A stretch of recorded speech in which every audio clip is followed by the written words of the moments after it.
PCC president Shri Mullappally Ramachandran, മുഖ്യമന്ത്രി ശ്രീ ഉമ്മൻചാണ്ടി, അതോടൊപ്പം തന്നെ തിരുവനന്തപുരത്ത് Shri NK Premachandran, Shri Shibu baby John, CP John എന്നിവരെ ഇവിടെ കന്റോൺമെന്റ് ഹൗസിൽ ഉണ്ടായിരുന്നു. ശ്രീ PK കുഞ്ഞാലിക്കുട്ടി, KPA മജീദ്, പ്രതിപക്ഷ ഉപനേതാവ് ഡോക്ടർ MK മുനിയൻ, സാദിഖലി ശിലാബ്ദങ്ങൾ എന്നിവർ മലപ്പുറത്തും കോഴിക്കോടുമായിട്ട് അവര് ഉണ്ടായിരുന്നു.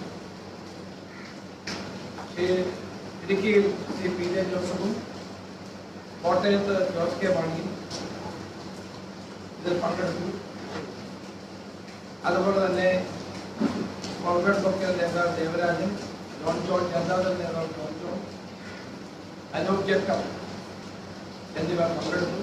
UDF കൺവീനർ ശ്രീ ബെന്നി ബെഹനാൻ യോഗത്തിന് സ്വാഗതം പറഞ്ഞു.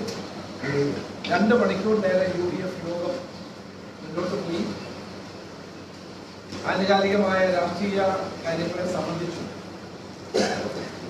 COVID-19 പ്രതിരോധിക്കാനുള്ള നടപടികളെ സംബന്ധിച്ചും വളരെ വിശദമായി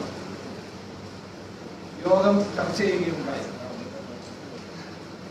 ഇതുവരെ പ്രതിരോധ പ്രവർത്തനങ്ങളിൽ UDF കാര്യക്ഷമമായി എല്ലാ തലങ്ങളിലും ഇടപെടുന്നുണ്ട് എന്നുള്ള വിലയിരുത്തലാണ് യോഗത്തിലുണ്ടായത്. ജനങ്ങളെ സഹായിക്കുന്ന നടപടികളുമായിട്ട് വീണ്ടും തുടർന്ന് മുന്നോട്ട് പോകാനാണ് തീരുമാനിച്ചത്. കേന്ദ്ര സംസ്ഥാന സർക്കാരുകളുടെ നിർദ്ദേശങ്ങൾ അനുസരിച്ച് കോവിഡ് പ്രതിരോധ പ്രവർത്തനങ്ങളിൽ സജീവമായ പങ്കാളിത്തം തുടരാനും യോഗം തീരുമാനിച്ചു. അതോടൊപ്പം തന്നെ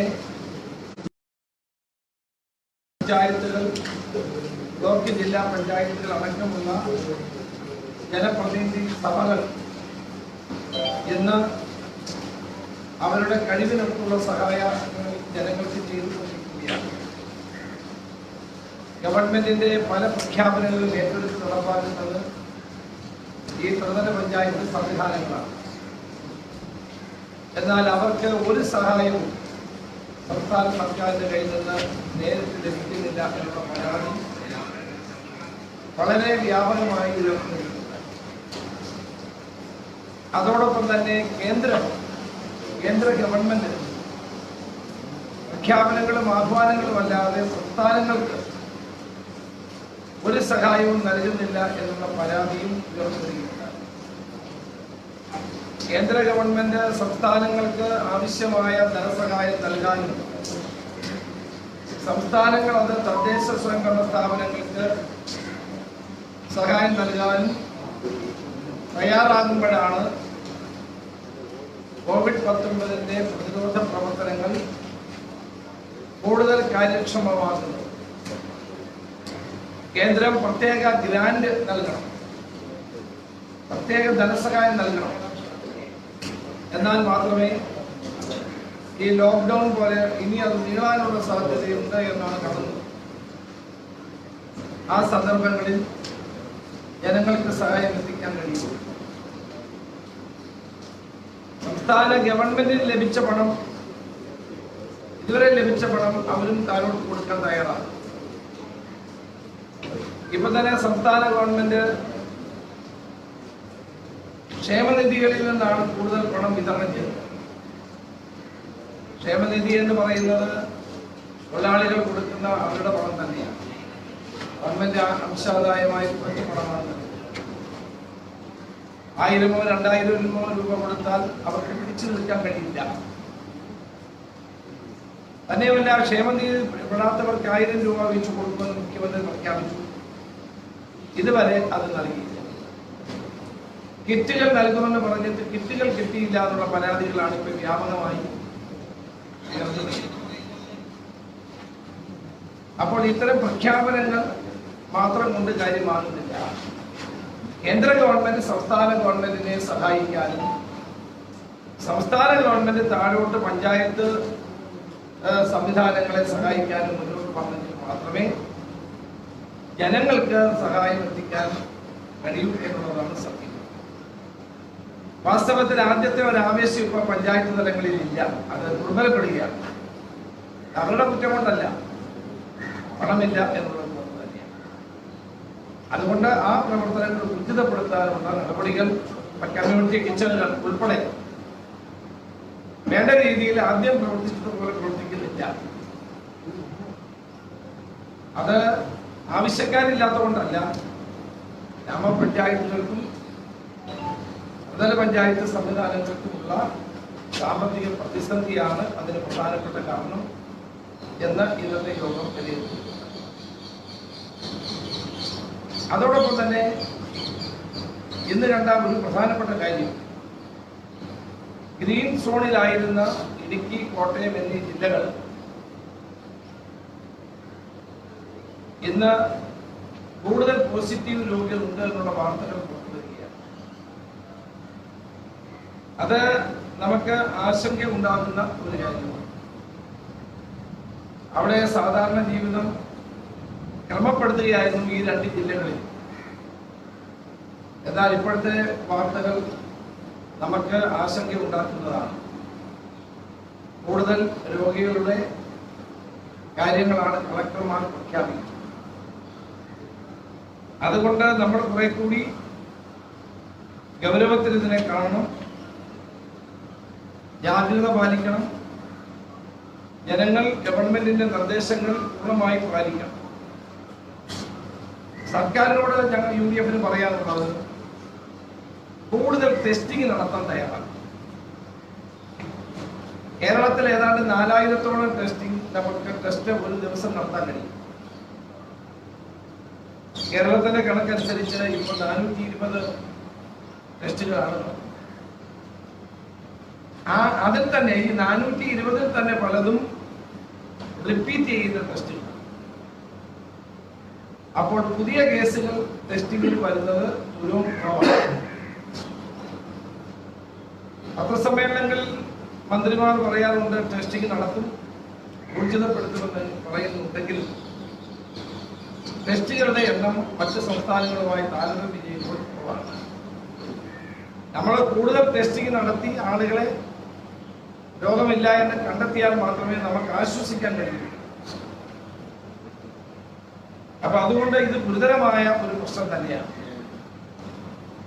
സംസ്ഥാന ഗവൺമെന്റ് ഏറ്റവും വലിയ പ്രാമുഖ്യം കൊടുക്കേണ്ടത് കൂടുതൽ ടെസ്റ്റിംഗ് നടത്താൻ വേണ്ടി തന്നെയാണ്.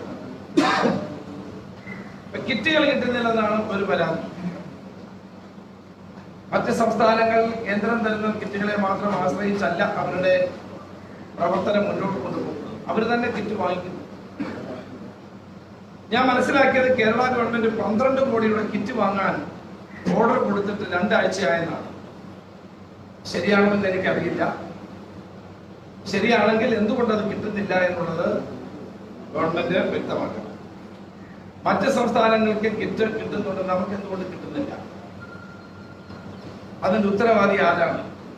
12 കോടി രൂപയുടെ കിറ്റ് ഓർഡർ കൊടുത്തിട്ടുണ്ടെങ്കിൽ എന്തുകൊണ്ട് അത് വരുന്നില്ല എന്ന് പരിശോധിച്ച് എത്രയും പെട്ടെന്ന് പരിശോധനാ കിറ്റുകൾ സജ്ജമാക്കാനുള്ള നടപടികൾ സ്വീകരിക്കണമെന്നും UDF ആവശ്യപ്പെടുകയാണ്.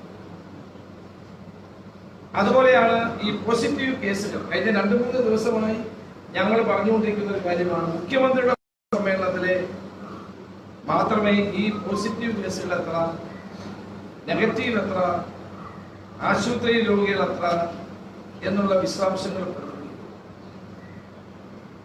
അത് കാരണം ധാരാളം ബുദ്ധിമുട്ടുകൾ ഉണ്ടാകുന്നു എന്നുള്ള പത്രവാർത്തകൾ പുറത്തുവരിക. കഴിഞ്ഞ ദിവസവും ഞാനത് പറഞ്ഞതാണ്. മഞ്ചേരിയിലെ സംഭവം, കോഴിക്കോടെ സംഭവം, കോട്ടയത്ത് ഇന്നലെ ചാന്നാനിക്കാട്, മണർകാട്, സംക്രാന്തി, മുട്ടമ്പലം ഈ പ്രദേശങ്ങളിൽ നിന്ന് രോഗികളെ കണ്ടെത്തി. പക്ഷേ അവരെ കണ്ടെത്തിയത് മണിക്കൂറുകൾ കഴിഞ്ഞാണ് അവരുടെ കാര്യം അത് പരസ്യപ്പെട്ടത്. കോട്ടയം MLA കൂടിയായ ശ്രീ തിരുവഞ്ചൂർ രാധാകൃഷ്ണൻ ഇന്നലെ ഈ വിശദമായ കാര്യങ്ങളെ കുറിച്ച്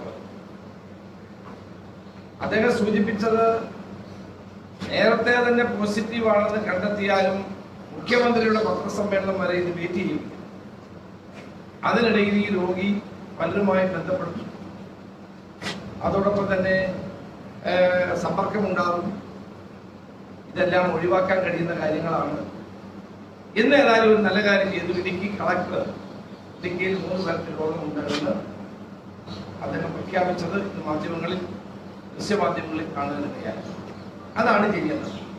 മുഖ്യമന്ത്രിയുടെ പതിവും പടിയുള്ള പത്രസമ്മേളനം നടക്കട്ടെ, അതിനൊന്നും ആർക്കും എതിർപ്പില്ല. പക്ഷെ രോഗം വന്ന് രാവിലെ രോഗം പോസിറ്റീവായ മാറിയാൽ അപ്പോൾ തന്നെ അത് അനൗൺസ് ചെയ്യുന്നത് നല്ലതാണ്. അപ്പൊ മഞ്ചേരിയിലെ കുട്ടിയുടെ മരണവുമായി ബന്ധപ്പെട്ട വാർത്തകൾ എല്ലാ മാധ്യമങ്ങളിലും ഇന്ന് മലബാറിൽ ചർച്ചാ വിഷയമായിരുന്നു. മന്ത്രിയുടെ വാദങ്ങളെ പോലും മാധ്യമങ്ങൾ തള്ളിപ്പറയുകയാണ്. അപ്പൊ അതുകൊണ്ട് അത്തരം പ്രശ്നങ്ങൾ ഉണ്ടാകാതെ പോസിറ്റീവായ രോഗികളുടെ വിവരങ്ങൾ നേരത്തെ തന്നെ ഒരു പത്രക്കുറിപ്പിലൂടെ ഗവൺമെന്റ് അറിയിക്കുന്നതാണ് അഭികാമ്യം എന്ന് പറയാൻ ഞാൻ ആഗ്രഹിക്കുന്നു. മറ്റൊരു പ്രധാനപ്പെട്ട പ്രശ്നം ഇന്ന് UDF എല്ലാവരും ഉയർത്തിയത്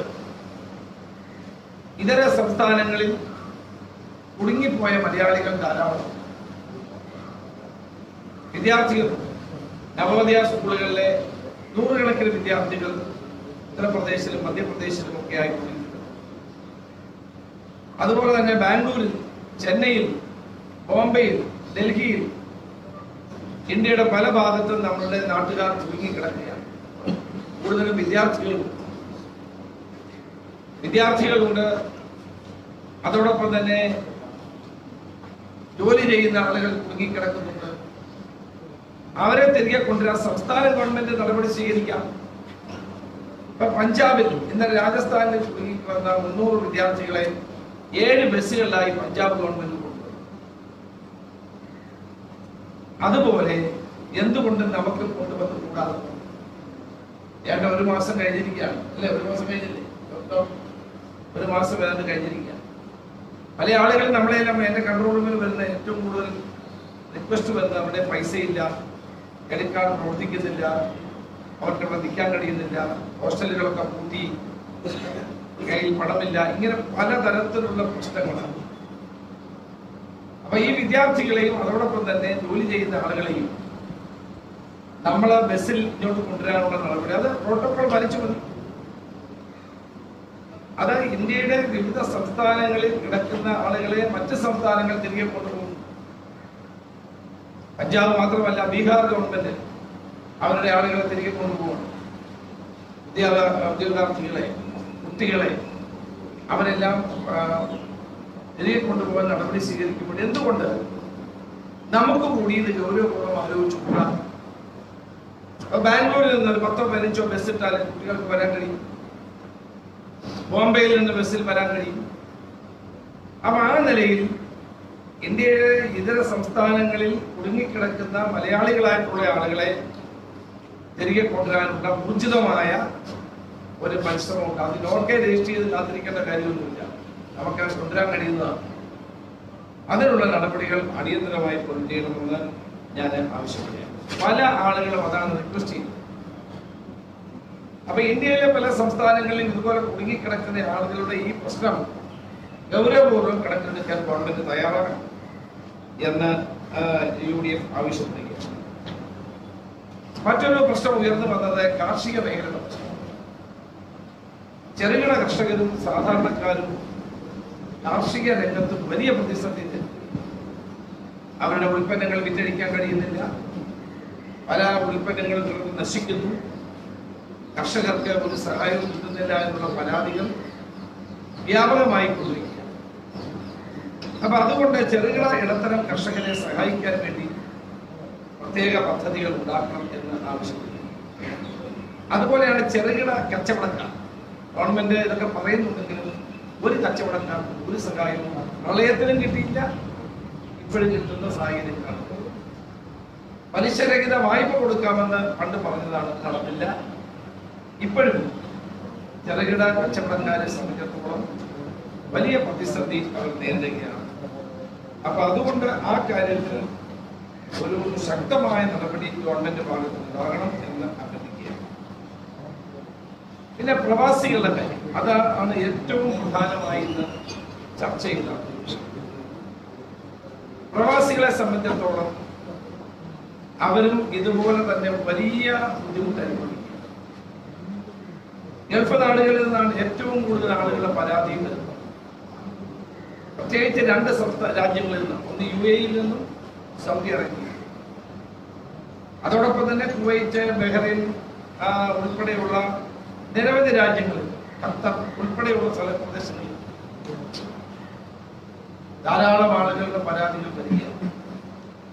ഇന്നലെ ഞാൻ അമേരിക്കൻ മലയാളികളുമായിട്ട് ഒരു വീഡിയോ കോൺഫറൻസിംഗ് കണ്ടു. ഏതാണ്ട് 100ഓളം ആളുകൾ അതിൽ പങ്കെടുത്തു. അവരുടെയും പരാതി ഇത് തന്നെയാണ്. അവർക്ക് നാട്ടിലേക്ക് തിരിച്ചു വരണം. അത് വളരെ കുറച്ചു പേരാണ് തിരിച്ചു വരണമെന്ന് പറയും. എന്നാലും നാട്ടിലേക്ക് വിസ കഴിഞ്ഞ കാലാവധി കഴിഞ്ഞവർ വിസിറ്റ് വിസയിൽ പോയത്. അതുപോലെ തന്നെ 1000ഓളം ആളുകൾ ഇന്ത്യക്കാർ ഒരു ഈ ക്രൂസിൽ ബഹാമസിൽ പോയിട്ടുള്ള ക്രൂസുകളിൽ അവർ കിടക്കുക. വിദേശകാര്യമന്ത്രിക്ക് കത്തയച്ചത് ആഡംബര കപ്പലിൽ കിടക്കുക. അത് ഞങ്ങൾക്ക് രോഗമുണ്ട്. 1500-ലധികം മലയാളി ഇന്ത്യക്കാരുണ്ട്. ബഹാമസിലേക്ക് പോകുന്ന ക്രൂസാണ്. അപ്പം അമേരിക്ക പോലെയുള്ള സ്ഥലങ്ങളിൽ, അതോടൊപ്പം തന്നെ യൂറോപ്യൻ രാജ്യങ്ങളിൽ കിടക്കുന്ന ആളുകൾക്ക് അവർ പറയുന്ന ഒറ്റ കാര്യമുണ്ട്. ന്യൂയോർക്കിൽ നിന്നൊരു ഫ്ലൈറ്റ്, അതോടൊപ്പം തന്നെ ലണ്ടനിൽ നിന്നൊരു ഫ്ലൈറ്റ്, ഫ്രാങ്ക്ഫർട്ടിൽ നിന്ന്.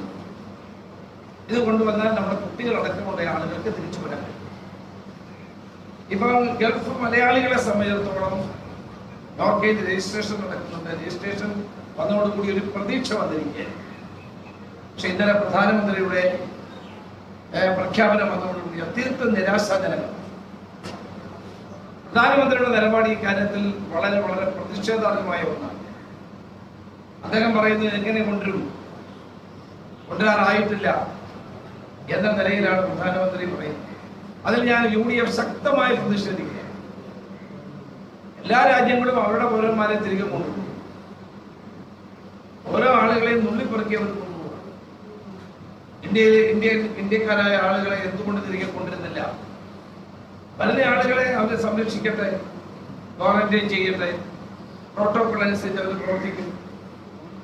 സംസ്ഥാന ഗവൺമെന്റ് പറയുന്നത് പോലെ അവരെ വന്നു കഴിഞ്ഞാൽ അവരുടെ വീട്ടിൽ അങ്ങനെ ചെയ്യാൻ പാടില്ല. വീട്ടിലല്ല ക്വാറന്റൈൻ ചെയ്ത്, നമ്മുടെ സംവിധാനം ഉപയോഗിച്ച് തന്നെ ക്വാറന്റൈൻ ചെയ്ത് രോഗമില്ലെങ്കിൽ അവരെ പറഞ്ഞു വിടുക എന്നുള്ളതായിരിക്കും. കാരണം ഇപ്പം എന്താ സ്ഥിതി? 10-35 ദിവസം കഴിഞ്ഞാണ് ആളുകളുടെ രോഗം പുതുതായി വരുന്നത് എന്നതായി പറയപ്പെടുന്നു. ഇപ്പൊ തന്നെ ലോക്ക്ഡൌൺ ആയത് 30 ദിവസം കഴിഞ്ഞു. 30 ദിവസം കഴിഞ്ഞിട്ടും പുതിയ രോഗങ്ങൾ വിദേശത്തു നിന്ന് വരുന്നവർ ഉണ്ടാകുമ്പോൾ അത് ഗൗരവമായി നമ്മൾ കണക്കാക്കേണ്ട വിഷയമല്ലേ? അപ്പൊ പ്രവാസികളായിട്ടുള്ള ഗൾഫിൽ ജീവിക്കുന്ന ആളുകൾക്ക് ഇങ്ങോട്ട് വരാനുള്ള സൗകര്യം ഒരുക്കുകയില്ല എന്നുള്ള കേന്ദ്ര ഗവൺമെന്റ് നിലപാട് അങ്ങേയറ്റത്തെ പ്രതിഷേധാത്മകമായിരിക്കും. സംസ്ഥാന ഗവൺമെന്റ് കത്തെഴുതിയിട്ട് കാര്യമില്ല. ഈ കാര്യത്തിൽ സംസ്ഥാന ഗവൺമെന്റും ശക്തമായി തന്നെ ഇടപെടണം. അതിന് പ്രതിപക്ഷം ഏത് അളവ് വരെ ഗവൺമെന്റിനോടൊപ്പം സഹകരിക്കാൻ തയ്യാറാണ്. കാരണം ഇത് ഏറ്റവും വലിയൊരു പ്രശ്നമായി മാറിയിരിക്കുന്നത് ഗൾഫ് നാടുകളിൽ ജീവിക്കുന്ന ആളുകൾ, ലേബർ ക്യാമ്പിൽ കഴിയുന്നവർ, ഒരു മുറിയിൽ 10-14 ആളുകൾ. ഒരാൾക്ക് അസുഖം വന്നാൽ അയാളെ ക്വാറന്റൈൻ ചെയ്യാൻ കഴിയുന്നില്ല. അപ്പം അവർ തമ്മിലുള്ള സമ്പർക്കം ഉണ്ടാകുന്നു, കൂടുതൽ ആളുകൾക്ക് ഉണ്ടാകുന്നു, ചികിത്സ കൊടുക്കാൻ കഴിയുന്നില്ല. അവിടുത്തെ ഗവൺമെന്റുകൾ ചെയ്യാൻ കഴിയാവുന്ന സഹായങ്ങൾ ചെയ്യുന്നുണ്ട്, ഇല്ലെന്ന് ഞാൻ പറഞ്ഞു. അവിടുത്തെ ഗവൺമെന്റുകൾ നമ്മുടെ മലയാളികൾക്കും ഇന്ത്യക്കാർക്കും എല്ലാ സഹായം ചെയ്തു. പക്ഷെ നമ്മുടെ എംബസികൾ കുറെ കൂടി ശക്തമായ നടപടികൾ സ്വീകരിച്ചു. എംബസികൾ പ്രവാസികളുടെ വെൽഫെയറിന് വേണ്ടിയും പ്രവാസികൾ തന്നെ കൊടുക്കുന്ന പണം കെട്ടിക്കിടപ്പുണ്ട്, അതൊക്കെ വിനിയോഗിക്കണം. പല എംബസികളും ഇത് കണ്ടില്ല കേട്ടില്ല എന്നുള്ള നിലയിലാണ് കാര്യങ്ങൾ. ഞാൻ കേന്ദ്ര മന്ത്രി ജയശങ്കർക്ക്, വിദേശകാര്യമന്ത്രിക്ക് ഫിലിപ്പൈൻസിലെ ഏതാണ്ട് 300ഓളം മലയാളികൾ, കുട്ടികൾ അവിടെ കിടക്കുന്ന, അവർക്ക് വരാൻ കഴിയാതെ അവിടെ ഉണ്ട് എന്നുള്ള കാര്യം അദ്ദേഹത്തെ അറിയിച്ചു. ഇന്ന് മറുപടി പറഞ്ഞിട്ടുണ്ട്. അവരെല്ലാം സുരക്ഷിതരാണ്, ഫിലിപ്പൈൻസിൽ പഠിക്കുന്ന കുട്ടികളാണ്, അവർക്കെല്ലാം എല്ലാ സംവിധാനവും എംബസി ഒരുക്കി കൊടുത്തിട്ടുണ്ട്, ഒരു പ്രശ്നവുമില്ല എന്ന് അറിയിച്ചു. അതുപോലെ വേണം എല്ലാ എംബസികളും ഈ കാര്യത്തിൽ നടപടികൾ സ്വീകരിക്കും. മറ്റൊരു കാര്യം ഇന്ന് പ്രധാനമായും ചർച്ച ചെയ്തത്, പ്രതിപക്ഷം എന്നുള്ള നിലയിൽ സ്വാഭാവികമായും നമ്മുടെ ഗവൺമെന്റിന്റെ പ്രവർത്തനങ്ങളെ ഇന്ന് പിന്തുണച്ചുകൊണ്ട് മുന്നോട്ട് എല്ലാ ഘട്ടവും. പക്ഷെ അതേസമയം തന്നെ സർക്കാരിന്റെ ഭാഗത്തുണ്ടാകുന്ന പാളിച്ചകളും അഴിമതികളും ചൂണ്ടിക്കാണിക്കാനുള്ള ഉത്തരവാദിത്വം പ്രതിപക്ഷത്തിനുണ്ട്. ആ പ്രതിപക്ഷ ധർമ്മം കൂടി ഞങ്ങൾ നിറവേറ്റുമ്പോൾ അത് റിപ്പോർട്ട് ചെയ്യുന്ന മാധ്യമ പ്രവർത്തകന്മാർക്ക് നേരെ കടുത്ത സൈബർ ആക്രമണങ്ങൾ നടന്നുകൊണ്ടിരിക്കും. മാധ്യമ പ്രവർത്തകന്മാരുടെ വാമൂടിക്കെത്താൻ വേണ്ടിയുള്ള വളരെ ബോധപൂർവമായ നീക്കം CPM-ന്റെ ഭാഗത്തു നിന്നും ഇടതുമുന്നണിയുടെ ഭാഗത്തു നിന്നും ഉണ്ടാവുകയാണ്. സൈബർ ഗുണ്ടകൾ അശ്ലീല പദങ്ങൾ ഉപയോഗിച്ചുകൊണ്ട് മാധ്യമ പ്രവർത്തകരെ ആക്ഷേപിക്കുന്നു, അവരെ ഭീഷണിപ്പെടുത്തുന്നു, കൊല്ലുമെന്ന് വരെയുള്ള ഭീഷണികൾ ഉയരുന്നു. പരാതികൾ കൊടുത്തിട്ട് പോലീസ് ഒരു നടപടിയും സ്വീകരിക്കുന്നില്ല. അതേസമയം ഭരണകൂടത്തിൽപ്പെട്ട ആർക്കെങ്കിലുമെതിരെ ഏതെങ്കിലും ഒരു പോസ്റ്റ് ഇട്ടാൽ അവരെ അപ്പം സസ്പെൻഡ് ചെയ്യും. മാധ്യമ പ്രവർത്തകന്മാർക്ക് നേരെയുള്ള അക്രമങ്ങൾ കേരളത്തിൽ വർദ്ധിച്ചു വരികയാണ്. പ്രത്യേകിച്ച് സൈബർ ടൂൾസ് ഉപയോഗിച്ചുകൊണ്ടുള്ള വളരെ ശക്തമായ നിലയിലുള്ള അപമാനകരമായ നിലയിലുള്ള പ്രവർത്തനങ്ങൾ ഉണ്ടാകുന്നതിനെ UDF ശക്തമായി അപലപിക്കും. അതുപോലെയാണ് ഇത് അധ്യാപകർക്കിടെ കേരളത്തിൽ വ്യാപകമായി അധ്യാപകരെ അപമാനിക്കാനുള്ള നീക്കം നടത്തുന്നത്. ആദ്യമായിട്ടാണ് അധ്യാപകർ അവരുടേതായ കാരണങ്ങളോട് പ്രതിഷേധിക്കുന്നത്. ഉത്തരവുകൾ പണ്ട് AK ആന്റണി മുഖ്യമന്ത്രിയായ കാലത്ത് സർക്കാർ ജീവനക്കാർ സമരം ചെയ്ത് NGO യൂണിയൻ അന്ന് സെക്രട്ടേറിയറ്റ് അകത്ത് വെച്ച് ഉത്തരവുകൾ കത്തിച്ചത് എത്രയോ സംഭവങ്ങളുണ്ടായിരുന്നു. എത്രയോ സമരങ്ങളുടെ ഭാഗമായി ഉത്തരവുകൾ കത്തിച്ചിട്ടുണ്ട്. ആ ആളുകളാണ് മന്ത്രിമാർ ഉൾപ്പെടെ അധ്യാപകരെ അപമാനിക്കുന്നത് അങ്ങേയറ്റത്തെ പ്രതിഷേധാർഹമാണ്. പോത്തൻകോട് സലാഹുദ്ദീൻ എന്ന് പറയുന്ന APSCയുടെ ജനറൽ സെക്രട്ടറി വളരെ അപമാനകരമായ ഭാഷയിലാണ് ഒരു മന്ത്രി ഇന്നലെ അദ്ദേഹത്തിനെതിരായി ആ സ്കൂളിനകത്ത് ചെന്ന് പ്രസംഗിച്ചു. രാജ്ഭവന്റെ മുമ്പിൽ 5 പേര് നിന്നപ്പോൾ 4 പേരെ പാടുള്ളൂ, അതുകൊണ്ട് നിങ്ങളുടെ പേര് കേസെടുക്കുമെന്നാണ് കേസെടുത്തു. തിരുവനന്തപുരം DCC പ്രവാസികൾക്ക് വേണ്ടി നടത്തിയ സമരത്തിൽ 5 പേരായി പോയി എന്ന് പറഞ്ഞുകൊണ്ട് കേസെടുത്തു. എന്തുകൊണ്ട് പോത്തൻകോട് സ്കൂളിൽ മന്ത്രിയും 19 പേരും ചേർന്ന് എല്ലാ നിയമങ്ങളും ലംഘിച്ച് അവിടെ പ്രവർത്തിച്ചിട്ട് കേസെടുക്കാത്തത്? അപ്പൊ ഈ അധ്യാപകരെ ഊരുവിലക്ക് കൽപ്പിക്കുക, അപമാനിക്കുക. കണ്ണൂർ ജില്ലയിലെ ഒരു വിദ്യാലയത്തിൽ ഇനി നിങ്ങൾ ഇങ്ങോട്ട് വരണ്ട എന്ന് എഴുതി വെച്ചിട്ടുണ്ട്. അധ്യാപകരുടെ പേര്. ഇതെല്ലാം ഫാസിസ്റ്റ് നടപടിയാണ്. ഇതൊന്നും കേരളത്തിൽ വിലപ്പോവില്ല. അധികാരമുണ്ടെന്ന് കരുതി എന്ത് ചെയ്യാം എന്നുള്ള തെറ്റിദ്ധാരണ ആർക്കും വേണ്ട എന്നാണ് എനിക്ക് പറയാം. അതുപോലെ തന്നെ ഈ പ്രവാസികളെ കൊണ്ടുവരുന്ന കാര്യത്തിൽ സംസ്ഥാന കേന്ദ്ര ഗവൺമെന്റുകൾക്ക് 20 പോയിന്റുകൾ അടങ്ങുന്ന ഒരു നിവേദനം നൽകാൻ ഞങ്ങൾ തീരുമാനിച്ചിട്ടുണ്ട്. അതിന്റെ കോപ്പി നിങ്ങൾക്ക് വിതരണം ചെയ്യും. ഞാൻ വിശദമാക്കുന്നില്ല. ചാർട്ടേഡ് ഫ്ലൈറ്റുകളിൽ അവരെ കൊണ്ടുവരണം ഉൾപ്പെടെയുള്ള ആവശ്യങ്ങളാണ് ഈ ഇന്നത്തെ UDF യോഗം അംഗീകരിച്ചിട്ടുള്ളത്. അത് 20 പോയിന്റുകൾ ഞങ്ങൾ കേന്ദ്ര സംസ്ഥാന ഗവൺമെന്റുകൾ ഇന്ന് ഏറ്റവും അടിയന്തരമായ സാഹചര്യം ഗൾഫിൽ നിന്നുള്ള നമ്മുടെ പ്രവാസികളെ തിരികെ കൊണ്ടുവരിക എന്നുള്ളതിനായിരിക്കണം. അതിന് സംസ്ഥാന കേന്ദ്ര ഗവൺമെന്റുകൾ മുൻകൈ എടുക്കണം എന്ന് കൂടി അഭ്യർത്ഥിക്കുന്നു.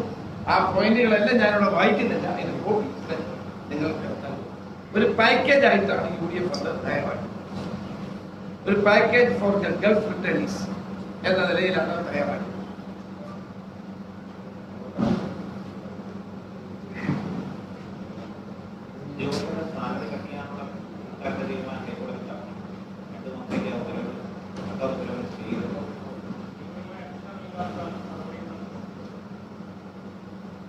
ആദ്യം മുതൽ തന്നെ ഈ കാര്യത്തിലൊക്കെ ഗവൺമെന്റ് സ്വീകരിക്കേണ്ട ഒരു സമീപനമല്ല സ്വീകരിക്കുന്നത്.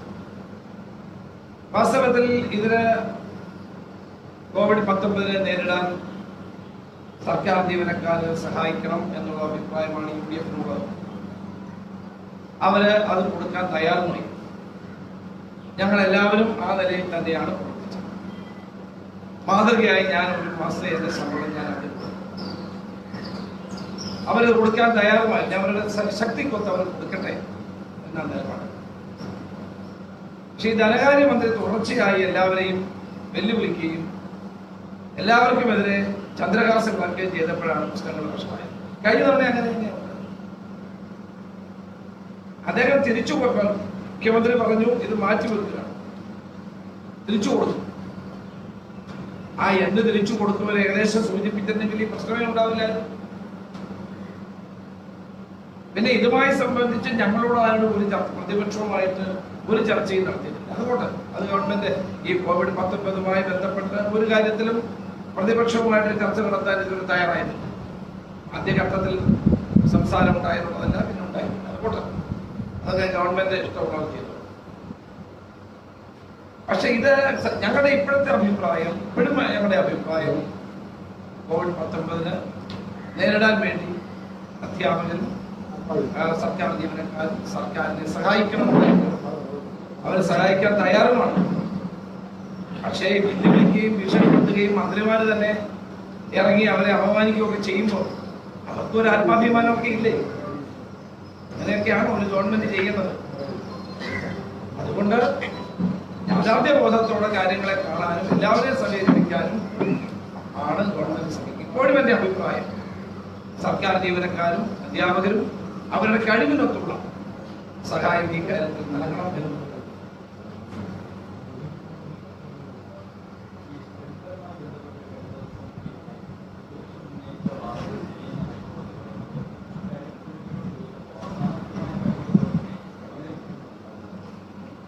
അല്ല, ചില പൊതുപ്രവർത്തകന്മാർക്ക് അധികാരം കൈ കിട്ടിയാൽ പിന്നെ അത് അഹങ്കാരമായി മാറാം. അതുകൊണ്ടാണ് ഇത്തരം ഭാഷയൊക്കെ പ്രയോഗിക്കുന്നത്. പിന്നെ ചിലർക്ക് ആര് വിളിച്ചാലും അതൊരു അമലാണ് എന്ന് കരുതുന്നു. അതൊക്കെ കേരളത്തിലെ ജനങ്ങൾ കണ്ടുകൊണ്ടിരിക്കുകയാണ്.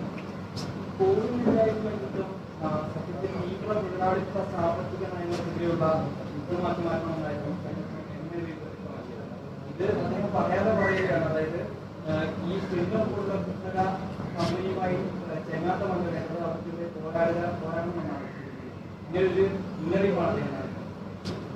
അത് സംസ്ഥാന ഗവൺമെന്റിനും മുഖ്യമന്ത്രിക്കുമെതിരെ MA ബേബി അറിഞ്ഞ കാര്യങ്ങളായിട്ട് നമ്മൾ വിലയിരുത്തുന്നു.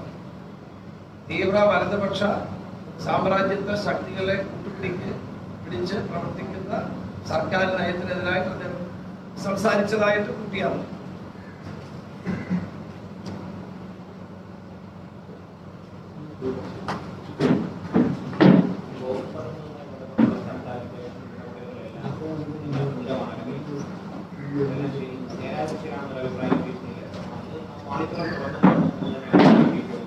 തീർച്ചയായിട്ടും സ്വാഭാവികമായിട്ട് ഞങ്ങൾ ചൂണ്ടിക്കാണിക്കണ്ടേ.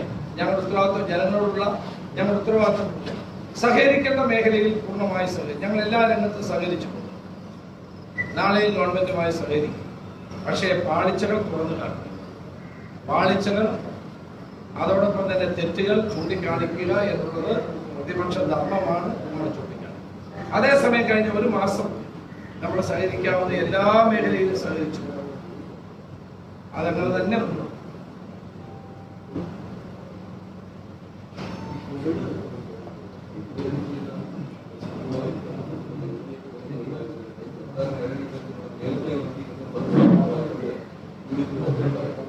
അങ്ങനെയുണ്ട്.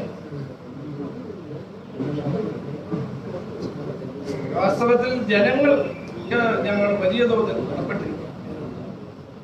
കേരളത്തിലെ ജനങ്ങൾ ഈ കാര്യങ്ങളൊക്കെ എടുത്ത ഒരു വലിയ മനോഭാവം നിയന്ത്രണങ്ങളെ പൂർണ്ണമായി ഉൾക്കൊള്ളാൻ അംഗീകരിക്കാൻ ജനങ്ങൾ മുൻകൈയെടുത്ത് പ്രവർത്തിക്കുക. അത് ജനങ്ങളെ ഞാൻ പ്രത്യേകം അഭിനന്ദിക്കുക. ഒരു നിർബന്ധ ബുദ്ധിയുമില്ലാതെ ജനങ്ങളെ സഹകരിക്കും. എന്റെ അഭിപ്രായത്തിൽ ഇനിയും സഹകരിക്കണം. കാരണം കോട്ടയത്തും ഇടുക്കിയിലും ഉണ്ടായിരിക്കുന്ന പുതിയ സംഭവവികാസങ്ങളുടെ അടിസ്ഥാനത്തിൽ കൂടുതൽ ജാഗ്രത നമ്മൾ പുലർത്തണം. ആരോഗ്യ ഉദ്യോഗസ്ഥന്മാർ പറയുന്ന കാര്യങ്ങൾ അനുസരിച്ച് എല്ലാവരും പ്രവർത്തിക്കണം. നിർബന്ധമായും നമ്മൾ ജാഗ്രത പുലർത്തി തന്നെ മുന്നോട്ട്.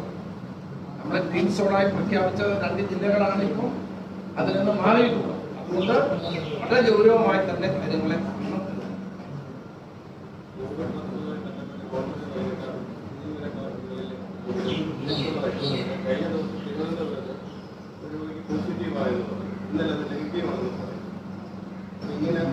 അത് നമുക്ക് അറിയില്ല.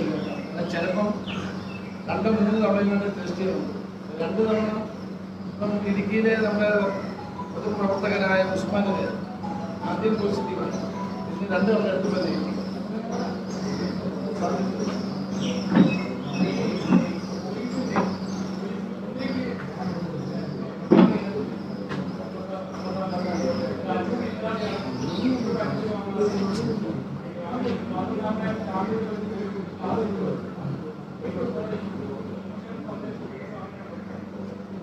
കുതിരയുടെ പേര് വരെ വെട്ടിപ്പോ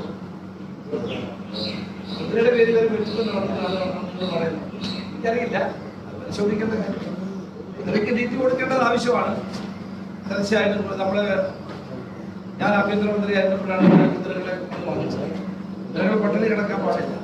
പക്ഷെ ഇതൊക്കെ നേരെ രൂപയെ നടത്താൻ കഴിയാതെ ഇതിലൊക്കെ അഴിമതി ഉണ്ടായിട്ടുണ്ട്. എനിക്ക് നമുക്ക് ഗൗരവമായ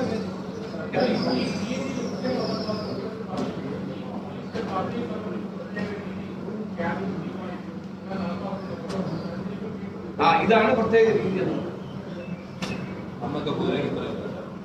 പ്രത്യേക രീതി എന്ന് പറയുന്നത് ഇതാണ്.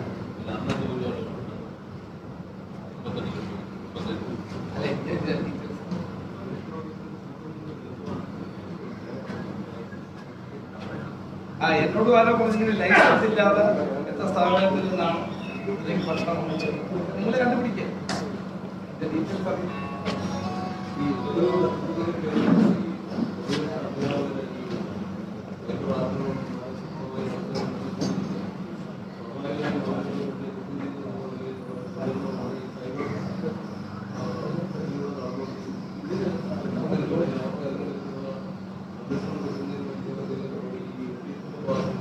അല്ല, അതിന് അധ്യാപക സംഘടനകൾ ശക്തമാണ്. അതിനകത്ത് പ്രശ്നമൊന്നുമില്ല. അധ്യാപക സംഘടനകൾ മാത്രമല്ല, നിങ്ങളുടെ ആളുകളെ തന്നെ ഇങ്ങനെയൊക്കെ അപമാനിക്കുകയും ബുദ്ധിമുട്ടുകയും ചെയ്ത് ഒരു വാർത്തപ്പെടുത്തുന്ന മാധ്യമ പ്രവർത്തകരെ വളരെ മ്ലേച്ഛമായ നിലയിൽ അപമാനിക്കുന്ന നടപടികൾ ഉണ്ടാകുമ്പോൾ അതിനെതിരെ എന്തുകൊണ്ട് പത്രപ്രവർത്തക യൂണിയന്റെ ആളുകൾ പ്രതിഷേധിക്കുന്നില്ല?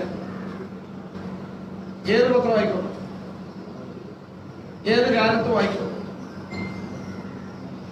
അപ്പം ഭരിക്കുന്ന സർക്കാരിന് അനുകൂലമായി മാത്രമേ മാധ്യമ പ്രവർത്തകർ പ്രവർത്തിക്കാവൂ എന്ന് പറയുന്നത് ഫാസിസമാണ്.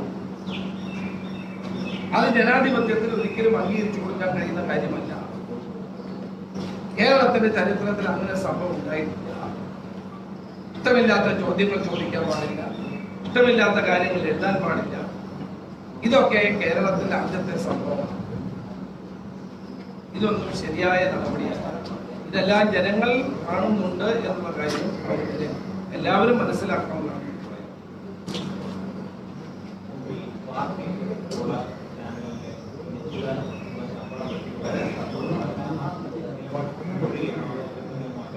അത് താൽക്കാലികമായിട്ടാണ്. വ്യവസ്ഥകൾ രൂക്ഷമായ പ്രതിസന്ധി നേരിടുന്നുണ്ട്. അവരോട് പറഞ്ഞിട്ടുണ്ട് കഴിയുന്നത്രയും അത് ലിഫ്റ്റ് കഴിയുമ്പോൾ സാമ്പത്തിക പ്രതിസന്ധി വളരെ രൂക്ഷമാണ്. അതിന് നമ്മളാരും പൂർണ്ണമായി അംഗീകരിക്കുന്നില്ല. പക്ഷെ പൊതുവാൻ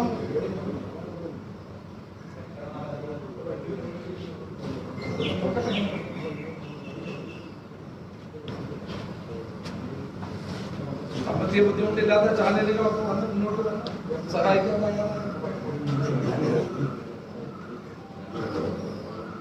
അല്ലേ? ശരി, താങ്ക് യു.